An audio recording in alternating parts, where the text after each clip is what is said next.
Hello everyone, I'm back again with another video. I have been the super nerd the last week comparing the Apple Watch Ultra Series 1, I'm not buying the Series 2, and the Galaxy Watch 6 Classic.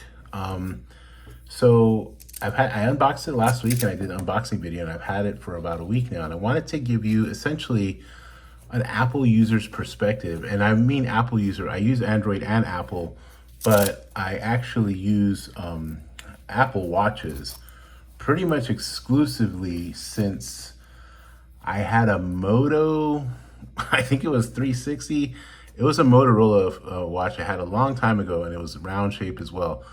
So I kind of wanted to give you sort of an Apple perspective. Now, I've used Android phones the entire time. I just now used an Android watch, but this one was a pretty good deal. I think it was only a $150 add-on when I ordered the Z Fold 5. So I figured for 150 bucks, I'll give it a shot. It came with 2 free bands and or a band that comes with it and then a free band on top of it. So I ended up getting an extra band. So I figured, well, go ahead and take the shot and give it and see, what it's like. So I want to kind of start essentially with, well, we'll just start with some of the basic stuff. But the main thing here, I think, is that if you're going to make the switch, you're going to have to be a little patient with it, especially if you come from an Apple Watch, because it's not quite as intuitive. Now, having said that, I think the latest iOS Apple Watch update with the software is also not quite as intuitive as it was before the update. But that's another conversation. Maybe I'll do a video on that specifically. But the build quality, just to kind of get some of the basics out of the way, the build quality on this is solid. I have the silver stainless steel. I got a black fabric band. I also got a leather band with it as well.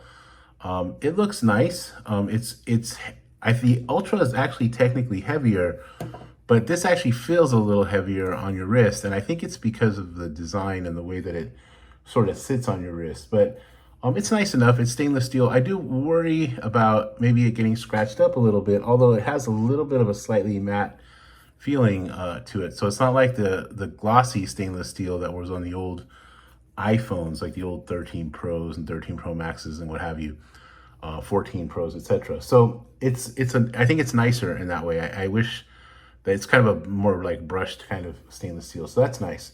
I don't really, I do worry about it scratching over time, especially because I'm really hard on watches, but this is not a cheap watch. If you compare it to like the regular 6, that feels cheap. This does not. The 6 Classic is a solid, and this is the best watch that they make. This is a 47 millimeter. I got the biggest one because I like big watches, but it's nice and heavy. It's, again, only, I think, a couple of grams lighter than the Ultra. And to be honest with you, they feel pretty similar. It's hard to tell. I think just the way it sits on your wrist is where I feel a little bit of a difference. But it's fine. Now, having said that, it is round. So I used to really like round watches. I love that Motorola watch that I had, but to be honest with you, I got really used to the square watches, and I feel like you get a lot more information on the screen with this square design. This is also a little bit bigger, so it's 49 millimeters. And, to me, on the watch, I like as big of a watch as possible. So I do find sometimes as I'm kind of going through the OS here, that at times it kind of cuts off. So, if you're reading like a little short message or email or something, you're still square. So there's that little piece there, a little piece there, a little piece there. They all kind of get cut off there. So in a sense, with a round watch, you're really only relegated to kind of like this space of reading, whereas on the Apple Watch, you're kind of, you have the whole screen. So, that's kind of a design choice. But in terms of looks, I mean, this is classy. This looks nice. So, you can go either way with it. I think it's fine. But I just beware. If you're used to the big watch, now if you're coming from obviously a 45 millimeter Apple Watch or a 41 millimeter, then it's not as big of a deal. And in some ways, I think this is a little bit of an unfair comparison because this is a much more expensive watch. So I expect it to perform better and to be, a little bit bigger and what have you. This one is a few $100s cheaper. So, you and then plus with the discounts and with the trade-ins and everything, you can get this really cheap. So at least here in the United States, I don't want to speak for other countries, obviously, because, well, I don't live there, right? So So there's that. But, it's okay. It's a nice size, and it looks nice. This you can really dress up. I almost feel, in terms of like a classy kind of going out kind of night on the town outfits, this is probably more conducive to that because it's a nicer design. Okay. Now the software, Wear OS, this has Wear OS on it. It's not the Tizen software. I'll be honest with you, I don't really know if there's Tizen elements to it, or if there's like a layover on it, because I don't know as much about Android watches. So I'm going to probably, against my better judgment, get the Pixel Watch and the Pixel 8 Pro deal, just because I want to review it here on the channel. So I might compare it to see what that's like. But it's still, the software is still a bit of a work in progress. Now, I think with this design here, this rotating bezel is the business. This is, I think, and for me, I think it kind of saves, and I didn't wear it all day. That's why I wasn't being a bum. I just didn't wear it all day. I think for me, this is what kind of saves. Now I customize this, and this is all very customizable, which is nice too. But I think this kind of saves the software experience from my perspective. It's a little clunky. You do this, sometimes you have to swipe down to get some things. You have to swipe up to get the apps. You have to go to the rotating bezel to kind of access, other stuff that you want. It doesn't have quite as much information. And now I use the utility watch face, the same kind of watch face on both. This one does not have as many options on it in terms of like where to click and what have you. This is the most, I guess, the one that has the most clickable, kind of options where you can kind of, okay, I need to do this, I need to do that, and what have you. It has the Google Pay. I have Google Pay on there. I have my messages, the battery life. I'll get to the battery life as well. Weather, the time, the date. And then on the side, I just have the Google Assistant there. And then, so in some ways, I think that it's definitely more customizable. So once you get used to the software, this is probably could be a potentially better software experience. Now, again, I say that coming from an Apple Watch. So excuse me, I'm gonna take a drink, hold on. Sorry about that, I had a little something in my throat there. This potentially, once you get used to it, I feel like it could be more functional. Right now, it still feels a little bit of like a science project. They're still figuring it out. But the rotating bezel, I don't know how people, like I can understand why with the Watch 5 Pro, people were a little bit upset that they took away the rotating bezel. So, because it makes it a lot easier to navigate, okay? Excuse me again. So that said, the Apple Watch, their software update kind of, I feel, made it less intuitive. So in some ways with the new update, I feel like this has become more like this because now everything has a function to it, right? So I'm not gonna do an Apple Watch review, but I'm just letting you know that if you've updated to the newest software, and I can see how people will be a little frustrated with it, like my sister, she's more of a lay user, right? She doesn't get into tech, right? She's just a lay person, in terms of tech. When she did the watch update, she was really upset. It's like, hey, what the heck? They changed everything around. And, for a basic user, I could totally see how that would be the deal. This is already, the way it comes.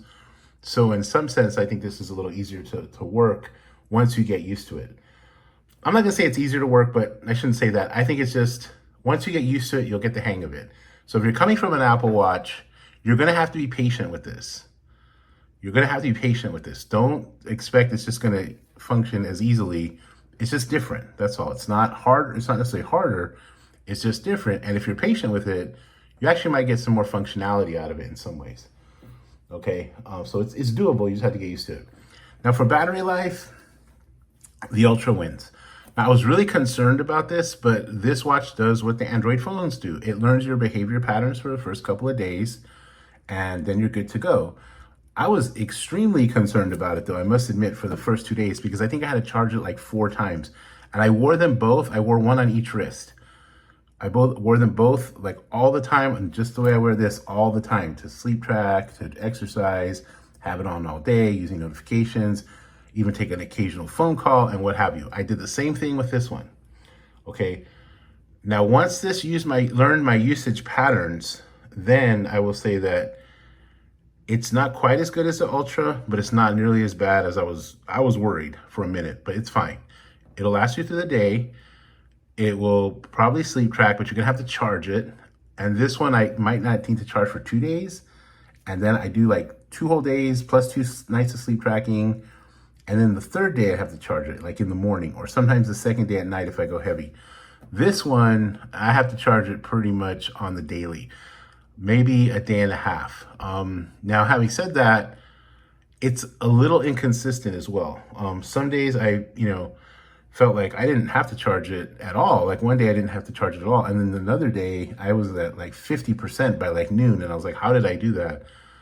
It seems inconsistent. Also, the standby time is worse on the Galaxy for whatever reason. So it's good battery life. It's not ultra battery life, but it's not, it's not bad. It's definitely something you can get through a day with.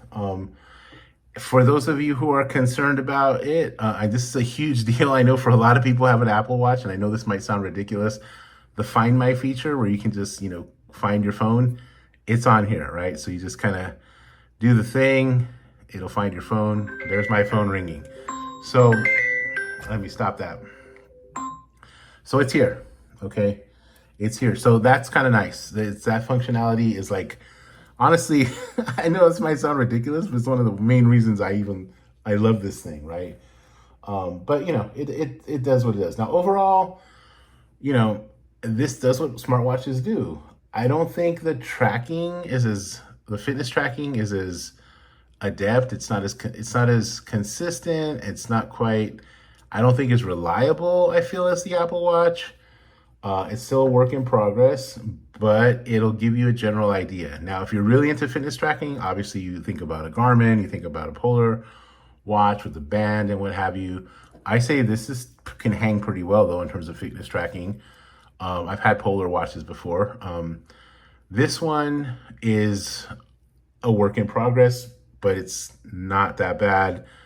I would just say if you're really going for the fitness tracking, this might not be your high priority watch, or you might need like a fitness tracking device if you're really somebody who's really into it. And there are folks online who do, they do all the metrics and what have you. And the Apple Watch seems to consistently win out with respect to that pretty significantly. So this is more basic when it comes to that. But in terms of other smartphone functionality, it does everything else. Has Google Pay. I use Google Pay. I don't use Samsung Pay. It, find your phone for you. It'll get your messages, your email, check the weather, whatever you need to do, it'll do. So if you're an Android user and you're in the United States, okay, I can't speak for other countries. And by the way, shout out to my friends in India. I seem to have quite a number of viewers from there. So thank you for watching. If you're an Android user and you're in the United States, I think this is your best option. I think in terms of build quality, it's as nice of a watch as you're gonna find. Again, I haven't tried the Pixel watch. It was too small for me, but I'll probably get the new one coming out and I'll test it against it. But 47 millimeters, I mean, this is nice. And I'll be honest with you, I kind of like the design. I mean, a little bit better in terms of just, if I want to go out to like a concert or go out to dinner and I want to wear a nicer smartwatch, I mean, I could dress this up, but this is a lot easier to dress up. So in that way, it's kind of nice. Anyhow, so that's all I got for you. From an Apple user's perspective, the Galaxy Watch 6 Classic is a very nice watch. I think if you're switching over to Android, it's going to, you have to be patient. It's going to be a little bit of a learning curve, but you can do it. I do have one more thing. The one thing I don't like about this watch is the band situation. Now this here, you just kind of push it in and then you get the thing. But see, these are really flimsy. I'm really concerned about the quality of these bands and whether or not they're really gonna last, because as nice of a watch as this is, you can't wear it without a band. And I'm sorry for adding this on, but I just forgot. This is much easier. You just slide it right off and it slides right back in. this is, and there's so many nice bands for this watch. This you're gonna have to kind of rely on, I mean, there's some third-party bands now, but you're gonna have to rely a lot on Samsung. And I do not think that this here, these little tiny rods, it's just really flimsy. And so I do worry about that.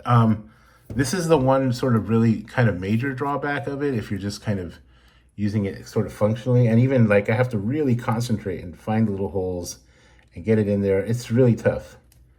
Even now I'm struggling with it, right, as I'm on the camera. But just wanted to mention that. The other thing I don't like about it is just the way that the band is shaped. Like let me pull it back really quickly. The way that the band is shaped is that it just seems like, there we go, I got it. You know, this one, it's really close, like it's an awkward fit. So let me just put it on here. It's kind of an awkward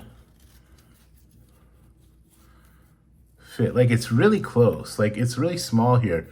I don't understand why. It just feels kind of like, so it makes it kind of rub against your bone on your wrist a little bit. It doesn't on both sides. I've been wearing it on this side, but it doesn't on both sides. And it also kind of lays a little bit, kind of, I think because of the round design, it lays a little differently on your wrist. So it kind of feels like it's a little higher up, whereas the Apple Watch lays really flat, right? And the other thing is that when you put the band on, and let me get this band back on, it's actually, the way that these bands are designed, it makes it a lot easier to kind of put on and off your wrist, because it's not so short here. Like here, it's really short.